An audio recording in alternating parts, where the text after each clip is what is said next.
నేను విన్నదేంటంటే, ముందు ఆయన మీకు బాగా దగ్గరయ్యారు 'రామారావు' గారు. రామారావు మీకు ఏదో సందర్భంలో కూడా ఆయన హెల్ప్ చేశారు. చేశారు. 'పరువు ప్రతిష్ఠ' అనే పిక్చర్‌కి ఆ! మానాపురం అప్పారావు గారు. హ్మ్. హ్మ్. ఆ పిక్చర్‌కి నేను makeup chief. Okay sir. Okay. అందుట్లో రామారావు హీరో, హుహు. Anjali Devi heroine, okay. Kannamba act చేసింది మదర్ వేషం. హుహు. వీళ్ళందరితో నేను పనిచేశాను. అదే సార్. అదే సార్. అది నా వయసు ఇప్పుడు చిన్నదేం కాదు. హ్మ్. హ్మ్. 88 అప్పటికే మీరు చీఫ్. అప్పటికే నేను చీఫ్. ఆహా! పరువు ప్రతిష్ఠకే చీఫ్ అని. ఓకే. ఓకే. ఆ తర్వాత 'పదండి ముందుకు' జగ్గయ్య గారి పిక్చర్. హ్మ్. హ్మ్. ఈ పిక్చర్ తర్వాత ఈ నాటకం తర్వాత 'పదండి ముందుకు' జగ్గయ్య గారి పిక్చర్‌కి హుహు. మొన్న ఈ మధ్య విన్నాను. జగ్గయ్య గారి పిక్చర్ టైంలో ఆ టైంలో మెటీరియల్ బాగా డిఫరెన్స్ వచ్చింది. ఆ లైట్స్ దీనికి హ్మ్. హ్మ్. దాంతో లిప్‌స్టిక్ ఏయటం ఇయన్నీ కూడా మార్పులొచ్చాయి. హ్మ్. అందుకని పెద్ద పెద్ద మేకప్ మ్యాన్‌లు పనిచేసే సినిమా అది. నన్ను ప్రత్యేకంగా పిలిచి జగ్గయ్య గారు రారా హ్మ్. నువ్వు ఇదిగో ఇది చెయ్యాలి, నీకేం మెటీరియల్ కావాలో కొనుక్కోమని అడిగాడు. హుహు. నేను ఓకే. ప్రత్యేకంగా వెళ్ళాను. హ్మ్. అప్పుడు కృష్ణ గారికి ఆ సినిమాలో కూడా ఆహా! సినిమా పరంగా ఆ సినిమాలో makeup okay. Okay. First time. First time. Okay. Okay. అప్పుడు ఆయన ఇంకా హీరోగా అదే. మన్సూర్‌లో రాలేదు. అదే సార్. హీరో కాలేదు. హ్మ్. ఆ తర్వాత మానాపురం అప్పారావు గారు హ్మ్. పరువు ప్రతిష్టలో కూడా హ్మ్. ఆయన చిన్న వేషం వేశారు. ఆహా! ఓకే. ఆ వేషానికి ఫ్రెండ్లీగా తిరిగేవాడు కదా. హ్మ్. రావయ్య ఇందులో వేషం ఉంది ఎందుకని అంటే నేనే పిలిచాను. చెప్తే ఒక డైలాగ్ ఏదో చెప్పాడు. మాధవరావు హ్మ్. హ్మ్. నిలబడలేను. ఆ తర్వాత ఓకే. ఇంకొకటి మీకెంత చరిత్ర ఉన్నా సరే సార్, అంటే అప్పటికే రామారావు గారి వైపు, అక్కినేని నాగేశ్వరరావు గారి వైపు చాలా మంది వెళ్ళిపోదాం అనుకునేవారు. కానీ మీరు కృష్ణ గారి దగ్గరికి నేను అలా వెళ్ళాలని అనుకోలేదు. అదే. అదే. ఎందుకంటే ఆ రోజుల్లో రామారావుకి కొన్ని సినిమాలు హ్మ్. మేకప్ ఒకళ్ళు. Okay sir. హ్మ్. ఒక్కళ్ళు కాదు మేకప్. హరిబాబు గారు కొన్ని పిక్చర్లు, హ్మ్. భద్రయ్య గారు కొన్ని పిక్చర్లు, హ్మ్. నాగేశ్వరరావు గారు కొన్ని పిక్చర్లు ఇలా చేసేవాడు. ఓకే. ఒక్కళ్ళని కాదు. హ్మ్. దాంతో నేను దానికి పరిమితం అయ్యేవాడిని కాదు. ఓకే. ఒక ఒక ఆర్టిస్ట్‌కి పరిమితం అయ్యేవాడిని కాదు. హ్మ్. హ్మ్. నేను కంపెనీ చేయాలి, 10 మంది ఆర్టిస్టులకు చేసి నేను పేరు తెచ్చుకోవాలనే తాపత్రయం ఉండేది. Okay sir. ఓకే. అలా చాలామంది నన్ను ఒక పరిస్థితుల్లో కేఆర్ విజయ్ గారు కబురు చేశారు. నాకు పర్సనల్‌గా ఉండమని. హ్మ్. హ్మ్. నేను చేయను. ఓకే. ఆవిడకి మేకప్ వేశాను అసాధ్యంలో. హ్మ్. అయినా కానీ వెంటనే కబురు చేసింది. నేను చేయను. హ్మ్. హ్మ్. అలాగా చాలామంది నన్ను పిలిచారు. ఓకే. అలా స్టార్ట్ అయ్యి ఆ పిక్చర్ అయిన తర్వాత జగ్గయ్య గారి పిక్చర్, ఈ పిక్చర్ హ్మ్. పరువు ప్రతిష్ఠ. హ్మ్. పరువు ప్రతిష్టలో కూడా కృష్ణ గారికి వచ్చింది. అదే. అదే. అలా జరుగుతూ ఉండగా ఆయనకి తేనె మనసులు వచ్చింది. హ్మ్. తేనె మనసుల తర్వాత ఆయన హీరో అయ్యారు. హ్మ్. తర్వాత నేను సాక్షి పిక్చర్కి వెళ్ళాను. హ్మ్. సాక్షి పిక్చర్లో నేను మేకప్ స్టార్ట్ చేశాను. ఓకే. మేకప్ సాక్షి పిక్చర్ నుంచి నేను చెన్నై వెళ్ళాము మేము. హ్మ్. 31 డేస్‌లో పిక్చర్ అయిపోయింది హ్మ్. సాక్షి. హ్మ్. హ్మ్. చిన్న చిన్న బిడ్లే ఉండి అక్కడక్కడ తీశారు. హ్మ్. అయిపోయింది. మేము చెన్నై వెళ్ళిన తర్వాత హ్మ్. అసాధ్యుడు వచ్చింది కృష్ణ హ్మ్. గారు. దానికి మా గురువు గారు కుమార్ గారు చీఫ్.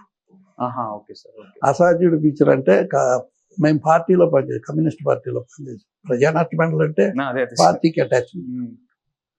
ఆయన కూడా కమ్యూనిస్ట్. హ్మ్. హ్మ్. పైల్వాన్. Okay sir. ఓకే. ఆయన కుమార్ గారు అనేవారికి ఈయన కృష్ణ గారు అలవాటైన మనిషి కదా మాధవరావు. హ్మ్. ఎలా నేను కుమార్ గారు నాకు కబురు చేస్తే నేను రానండి. నేను పర్సనల్‌గా చేసేసుకుంటున్నాను. హ్మ్. కంపెనీలకి అలవాటు పడ్డాను. హ్మ్. నన్ను వదిలేయండి గురువుగారు. అంటే ఈ పిక్చర్ వచ్చి పని చేసేవయ్యా అని అడిగితే ఆయన వదిలేయండి అన్న. కృష్ణ గారు మాధవరావుని పిలిపించారు. హ్మ్. నెల్లూరు కాంతారావు. హ్మ్. హ్మ్. పైల్వాన్ కాంతారావు. ఆహా! ఓకే. మాధవరావుని పిలిపించండి అని చెప్పి కబురు చేశారు. కబురు చేస్తే నేను వెళ్ళా. నువ్వు రావయ్యా ఇంటికి ఒకసారి రావయ్యా అని వెళ్తే కాంతారావు కూర్చొని కాఫీ అది ఇప్పించి హ్మ్. టిఫిన్ అది తినమని ఏంటి నా పిక్చర్ చేయనంటున్నా అంట, నీ గురువే కదా ఉన్నాడు అని చెప్పి గొడవ చేశాడు. గొడవ చేస్తే సరేలేండి, నీకెంత రెమ్యూనరేషన్ కావాలి, మా హీరో కంటే ఎక్కువ రెమ్యూనరేషన్ ఇస్తా అని కృష్ణ గారి కంటే ఎక్కువ రెమ్యూనరేషన్ తీసుకున్నాను. ఆ పిక్చర్కి మంచి పేరు వచ్చింది. విగ్ ఫస్ట్ విగ్ ఆ పిక్చర్కి అసాధ్యుడికే ఆయన ఫస్ట్ విగ్ పెట్టుకున్నారు. విగ్ పెట్టు న్యాచురల్ గా ఉంది. మీరే డిజైన్ చేశారు సార్ అది? నేనే మా గురువు గారి హెల్ప్ చాలా ఉండేది. బట్ ఆయన నేను కాదన్నా కానీ నన్ను అంటి పెట్టుకునే వదిలేవాడు. తర్వాత నేను సీతారామరాజు సినిమా తీసినప్పుడు మా గురువులు కూడా నాకు కూడా తీసుకెళ్ళారు. ఆయన వదిలేవాడిని కాదు, అలా చేసుకొచ్చాను. అప్పుడు ఈ ఊపులో నేను మంచి పేరు వచ్చింది. పేరు వచ్చిన టైంలో వీళ్ళందరూ అందుట్లో ఒక ఆయన భద్రయ్య గారు అని ఒక ఆయన ఉన్నాడు. ఏట్రా ఈడు మాధవరావు అంటారు వీళ్ళని, ఈడేంటి గొట్టం ప్యాంట్ వేసుకుని ఆయన లుంగిలు అయ్యాడు, గొట్టం ప్యాంట్ వేసుకుని డబ్బా ఒకటి పట్టుకుని ప్రాణం తీస్తున్నాడు మనల్ని అన్నాడు అని అనుకునేవాడు. ఇది కృష్ణ గారికి తెలుసు, ఇలా నన్ను హేళనగా మాట్లాడుతున్నారు, నన్ను టాలెంట్ రికగ్నైజ్ చేయట్లేదు అనేది ఆయనకి బాగా తెలుసు.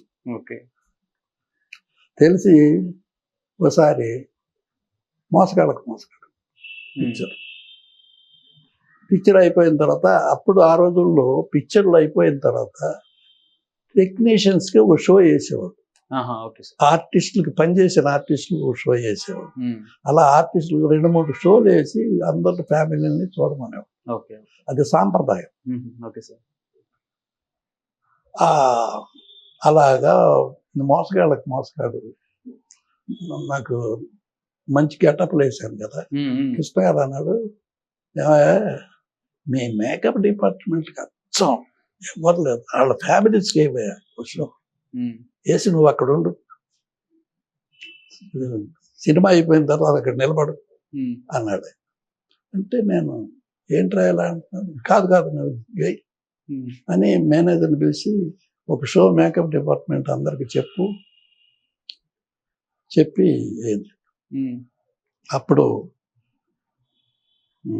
ఎంజిఆర్ మేకప్ మ్యాన్, పీతాంబరం, పెద్ద వాళ్ళందరూ వచ్చి చూశారు.